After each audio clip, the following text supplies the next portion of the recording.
तुम लोग गलती करेंगे, हम कभी भी तुम लोग के साथ खड़ा नहीं होगा, चाहे तुम किधर से हो और क्या मजहब हो। और अल्लाह हाफिज। तो गाइस, प्रूफ के तौर पे आपको दिखाता चल रहा हूँ, एक बहुत बड़ी खबर सामने आ रही है। हर वर्कर को यहाँ पे जो भी कामगार हैं यूएई के अंदर काम करते हैं, उनको इस नियम के बारे में पता होना चाहिए, नहीं तो बहुत बड़ी प्रॉब्लम में फंस सकते हो। आपको अपना जो कंट्री है वापस जाना पड़ सकता है। बेसिकली सिर्फ ये इंडियन पर ये कानून लागू नहीं होता है, दुनिया के किसी कंट्री का लोग अगर यूएई के अंदर काम कर रहे हैं तो सारे लोगों पर ये नियम लागू होता है, ये अपडेट लागू होता है। तो चलिए स्टार्ट करता हूँ, बताता हूँ अपडेट के बारे में, क्योंकि दुबई से रिलेटेड कोई भी अपडेट आता है, कोई भी न्यूज आता है, मैं अपने चैनल पर आपके लिए डालते रहता हूँ, ताकि आप लोग सतर्क रहें, सावधान रहें, कोई भी गलती करने से बचे।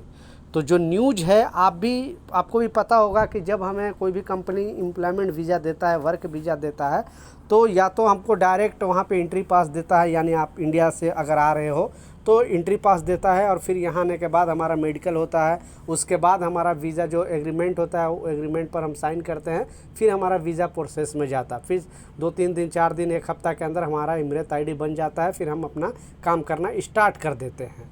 तो इससे रिलेटेड जो अपडेट आई है, इसलिए मैं बोल रहा हूँ जानना ज़रूरी है, क्योंकि उसमें होता क्या है कि आपको थोड़ा ग्रेस पीरियड दिया जाता है। बेसिकली कंपनी क्या करती है, मान लिए आप वहाँ से किसी भी जॉब के लिए आए हो, किसी भी ट्रेड के लिए आए हो, और यहाँ आने के बाद पता चलता है कि उसके हिसाब से आप परफॉर्मेंस नहीं दे पा रहे हो, यानी काम नहीं कर पा रहे हो, जो कंपनी जिस नीड के लिए आपको बुलाई थी उस पर आप खरे नहीं उतर पा रहे हो, तो कंपनी के पास राइट होता है कि आपको कंपनी या तो आपका वीज़ा वापस कैंसिल कर दे और या अपने कंट्री वापस भेज दे। तो इस अपडेट में, इस खबर में बताया जा रहा है कि कंपनी के पास ज़्यादातर एग्रीमेंट पेपर में होता क्या लिखा होता है, 6 मंथ का जो प्रोबेशन पीरियड होता है वो 6 मंथ का होता है, लेकिन बहुत सारे कामगार चाहते हैं कि उसे कम कर दिया जाए, यानी 6 महीने के अंदर आपका 2 साल का वर्क वीज़ा लगा है तो कंपनी के पास ये राइट होता है कि 6 महीने के अंदर अगर आप उनके काम के हिसाब से, उस ट्रेड के हिसाब से आप परफॉर्मेंस नहीं दे पा रहे हो, काम नहीं कर पा रहे हो, तो आपको कंपनी आपका वीज़ा विदाउट बताए हुए, मतलब आपको 14 दिन, ज़्यादा से ज़्यादा 14 दिन पहले आपको बताएगी और आपको सीधा वीज़ा कैंसिल करके आपको अपने कंट्री वापस भेज सकती है। चाहे तो अगर कंपनी आपको अगर अच्छी मिली तो वो चाहे तो आपको यहाँ जॉब चेंज करने के लिए भी बोल सकती है कि हमारे पास आपको हम नहीं रख सकते काम पे, आप चाहो तो दूसरी जगह आप देख सकते हो। लेकिन ये कंपनी अगर निकालती है अपने से तब, लेकिन अगर आप खुद निकलना चाहते हो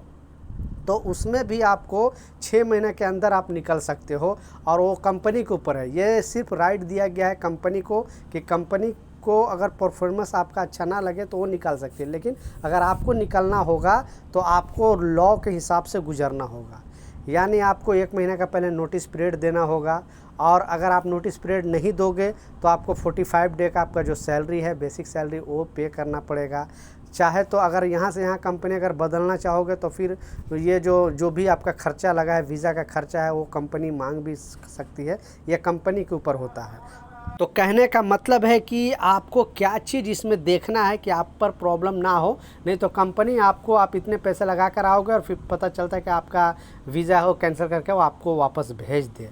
तो आप सोचते हो 1 महीना 2 महीना मैं अच्छे से काम कर लूँ, फिर तो मुझे जॉब पक्का हो गया, अब मुझे कोई नहीं निकाल सकता है। तो ऐसा नहीं है, कंपनी के पास राइट होता है। जब एग्रीमेंट पेपर साइन करते हो तो उस पर लिखा होता है 6 महीने के अंदर कंपनी के पास ये अथॉरिटी है कि आपका अगर परफॉर्मेंस अच्छा नहीं रहा तो आपको कंपनी आपके कंट्री वापस भेज सकती है। तो प्लीज़ एक वर्कर के नाते ये वीडियो ज़्यादा से ज़्यादा शेयर कर देना हर एक लोगों तक, ताकि उनको भी इस तरह का इन्फॉर्मेशन मिले, क्योंकि बहुत सारे कम लोगों की इसकी जानकारी है और वो सोचते हैं कि 1-2 महीने अच्छे से काम कर लूँ और फिर हमको कोई टेंशन नहीं है। तो आपको 6 महीने तक का कंपनी के पास राइट होता है, टाइम होता है, वो चाहे तो आपको अपने कंट्री वापस भेज सकता है। तो प्लीज़ इस अपडेट को, इस न्यूज़ को ज़रूर आप फॉलो करें, लोगों के साथ ज़रूर शेयर करें ताकि उनको भी जानकारी मिले। तो ये कुछ अपडेट था, कुछ जानकारी था, मैं सोचा आप लोग के साथ शेयर करूं। कुछ सवाल है, कुछ कन्फ्यूजन है, नीचे कमेंट सेक्शन में ज़रूर पूछें, मैं ज़रूर आपको रिप्लाई करूंगा। मिलता हूं नए अपडेट के साथ, नई जानकारी के साथ। जब तक जय हिंद।